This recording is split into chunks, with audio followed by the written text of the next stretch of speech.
cái trang phục của các bạn đã đưa đến Việt Nam. Và có thể nói rằng đó là những trang phục đều đem tới một vẻ đẹp riêng của nét tinh tế tương.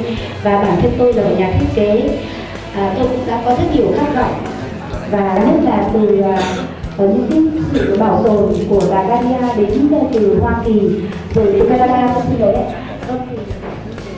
và luôn luôn mong chờ những sản phẩm truyền thống đưa ra để làm sao đó tôi đưa được những ý tưởng của tôi, những cái sáng tạo của tôi vào những cái sản phẩm truyền thống và trăn trở của tôi trong chục năm nay. Và có thể tôi nói rằng là một nhà thiết kế được rất về những cái niềm đam mê trong nghề nghiệp và hàng nghìn năm tuổi, và hiện nay thì bản thân tôi đã rất hiểu trăn trở hôm nay hơn rằng chúng ta phải làm thế nào để mà giữ được những làng nghề vẫn phát triển thuần thịnh như trước đây, trong khi những ngành công nghiệp của chúng ta hiện nay đã được lấn sân rồi, có thể lấy đi rất nhiều những cái sáng tạo của người dân làng nghề. Thì bản thân trên những cái sản phẩm để đưa ra những cái sáng tạo khơi gợi cái sự tiêu dùng của người mặc, và trên hình ảnh lên trở lên này có thể nói rằng đó là một cái niềm đam mê hội tụ từ những họa tiết được thêu tay, rồi trên những cái sản phẩm nghề lụa Vạn Phúc của chúng tôi và của bà Nadia đến từ Hoa Kỳ. Tôi rất là mong muốn một ngày nào đó thì tôi sẽ được tặng một cái sản phẩm áo dài của chúng tôi cho bảo tàng của bà, để thông qua đó cũng là một cái nét gìn giữ những cái vẻ đẹp truyền thống của dân tộc chúng tôi. Và nó phải ứng dụng nó, phải làm sao những cái công nghệ đưa vào đây khi mà người sử dụng thấy thích thú và thấy thực sự nó là có giá trị và thực sự đó là đẹp. Cái điều mong muốn của tôi là như vậy. Và như quý vị đã thấy thì những cái sản phẩm của tôi đều được kết nối những cái màu sắc hoa văn rất là phong phú trên một cái áo dài truyền thống thôi ạ. Nhưng mà tôi đã có thể kết nối những cái hoa văn rất là phong phú của các dân tộc ở đây với cái thông điệp là đi quảng bá hình ảnh ở khắp nơi trên thế giới.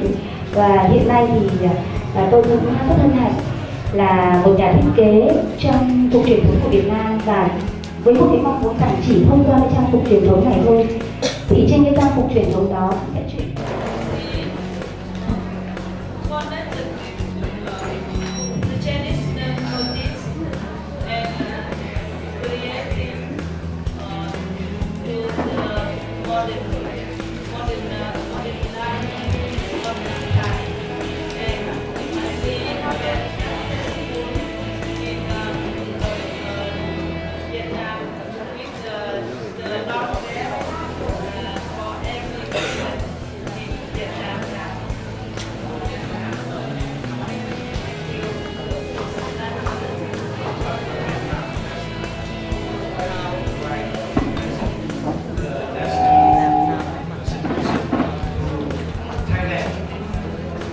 we would like to invite Mrs. Dicane from Thailand to come up to the podium to present, to invite us to come to Chiang Mai, Thailand, for the next symposium made by China.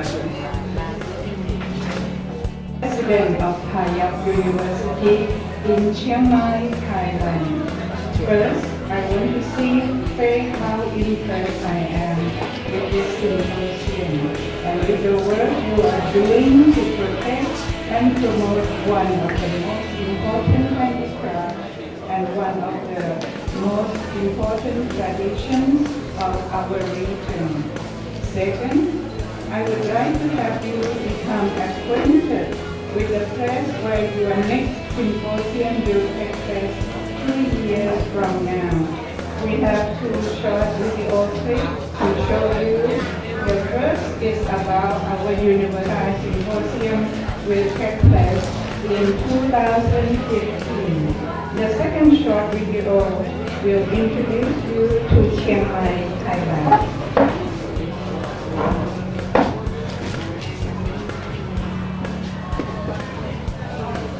Delighted to host the next Asean Traditional Textile Symposium in 2015, in our conducive 9th year of providing higher education. It is the first private university in Thailand. PIAP has 10 faculties and 3 colleges, offering more than 30 degree programs. PIAP graduates, in large numbers, are now serving in all sectors of society, carrying with them the PIAP motto of truth and service. The venue will be the Sirinthorn Learning Resource Center, which contains the university's main library, historic archive, Northern Thailand Research Center, and several meeting rooms and conference facilities that can accommodate between 100 to 200 people. The Learning Center also has a large space for activities and temporary exhibitions. Other nearby facilities on campus can hold audiences of up to 400. Housing can be provided on campus in the university's Barooah International House, which also has a cafeteria and meeting rooms. In addition, the university has a wide array of facilities and services ready to serve the 5th ASEAN Traditional Textile Symposium 2015, including a campus shuttle bus and transport from the university to the airport and other institutions in the area.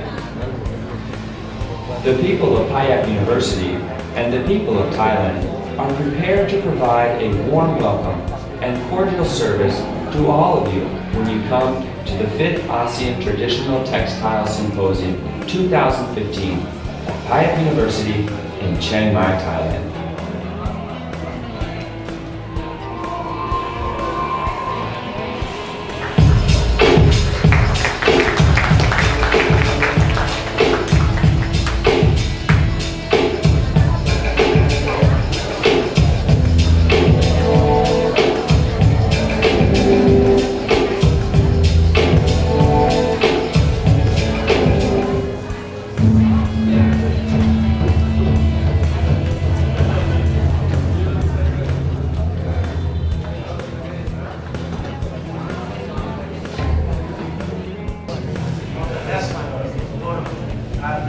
Hope that next time you come to Chiang Mai, our dreams will be realized. Thank you.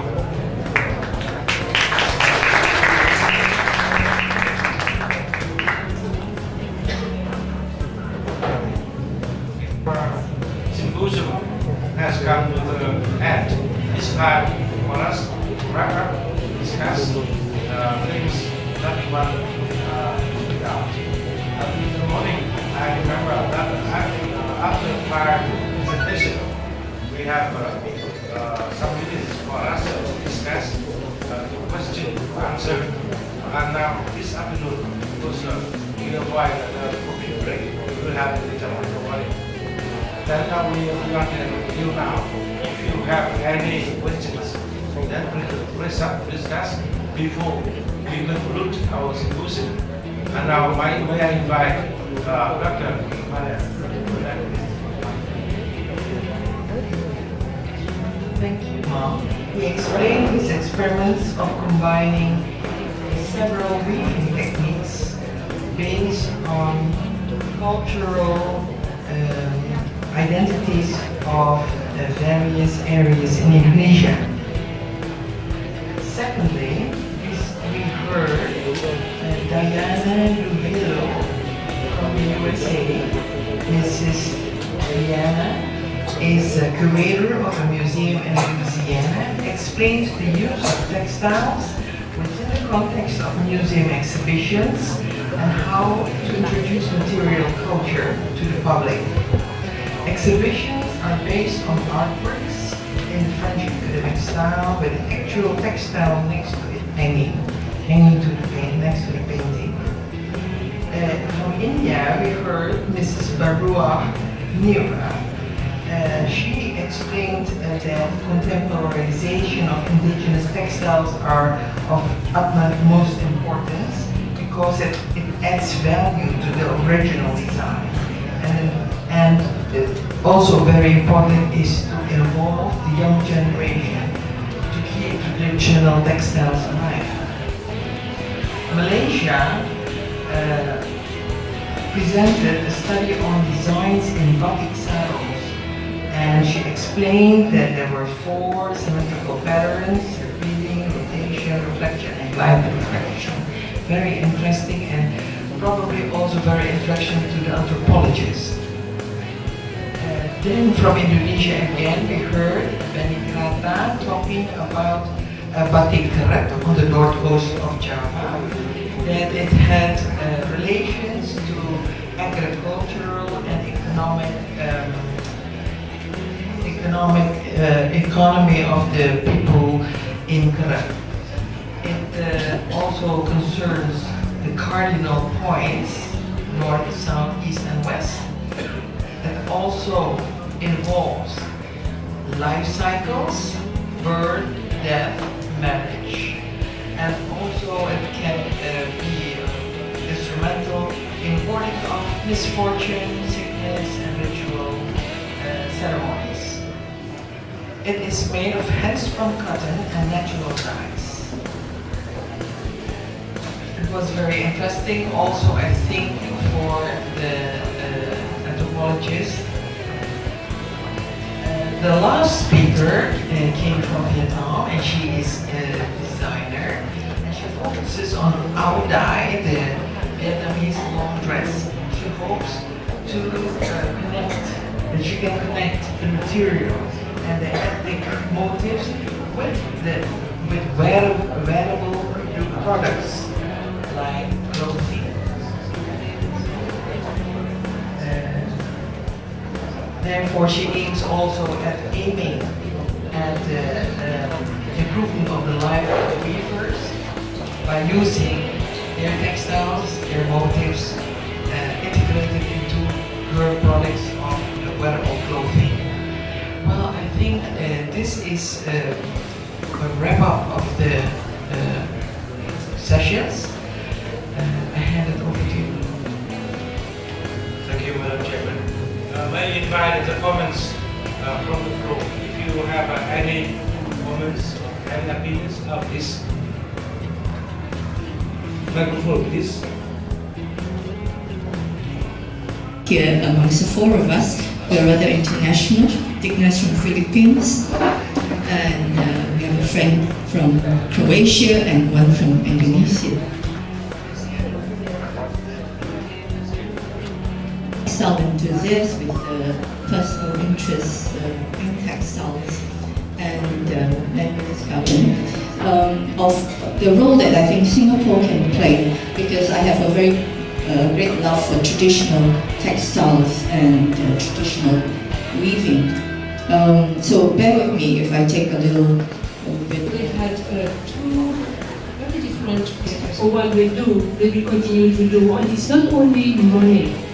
And in one paper it was saying that just that it's not Ibu Tenun or Ibu Benenun in Bahasa Indonesia, but in English we have this master weaver, and there are master weavers, these people. So perhaps we have to create a label which really gives them some recognition, or we take these English or foreign words label which give them some recognition. The second was Michael was mentioning for this recognition, but is the name of the people, create label, where has this been made, by whom, on which area.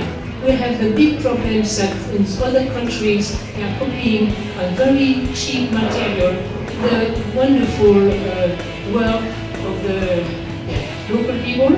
If you look at from 20 meters away, it looks the same. Of course, if you look at by a few meters, you know exactly the cheap copy. So, labels, if we can do up to copyright, and I think it is something for Asean to create this copyright, more exposure. This afternoon is more recognition. Thank you.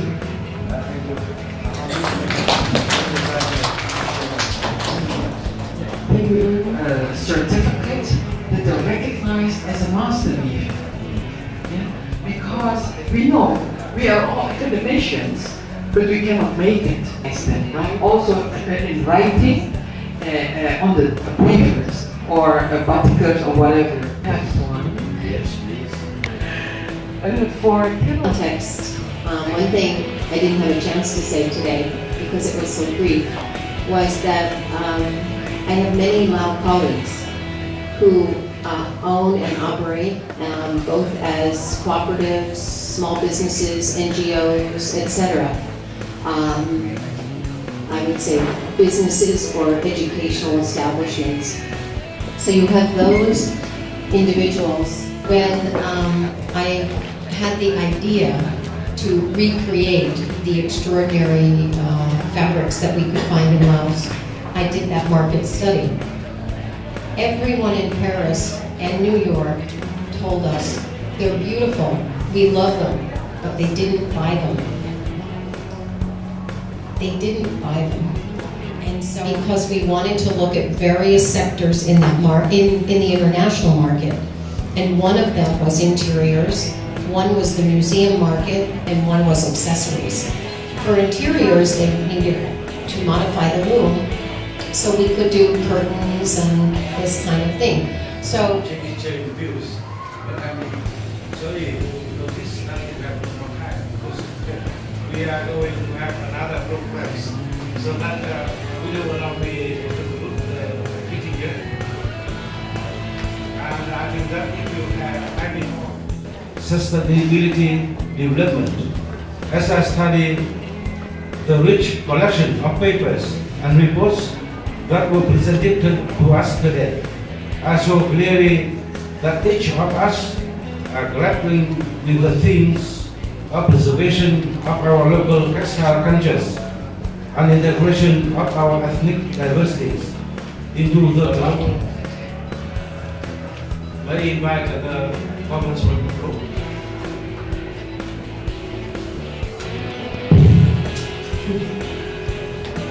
Actually, we do have the name to the help, okay, and then participant from Laos. We do really share with you our concern about traditional living as an indigenous species. But we are very confident in a way that we see that generation carry out the traditional textile as our history and as our identity, and we bring it as our pride. So, especially as we see today, we come to a new conclusion about feminine themes. And I want to bring it here, maybe it can be a next. We think that the master weaver are people who are doing their own work, not just with their own design, but also with their obligation. We are obligated to continue it. So maybe that is the art of the living of this tradition in ASEAN. So we want to add that point here and invite you all to say if you have any thought on that, and hopefully it can be a because the men were out hunting or like looking for food for the family, so the women would, spend the time.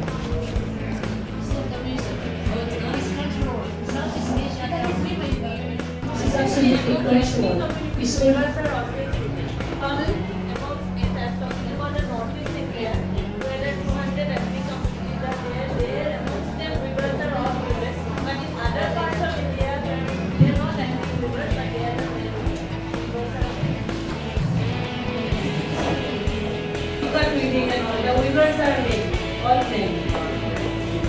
except that ethnic communities in the rest of the part of India, weavers are all men.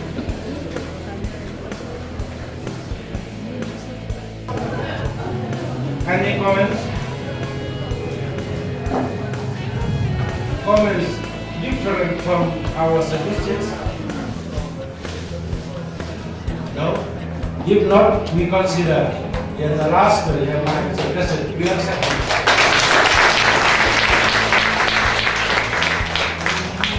Ladies and gentlemen, committee, this is very hard work for me. I am not in the field. But I must thank you very much for your active participation and the support for me. And now I invite you any comments? Yes, invite.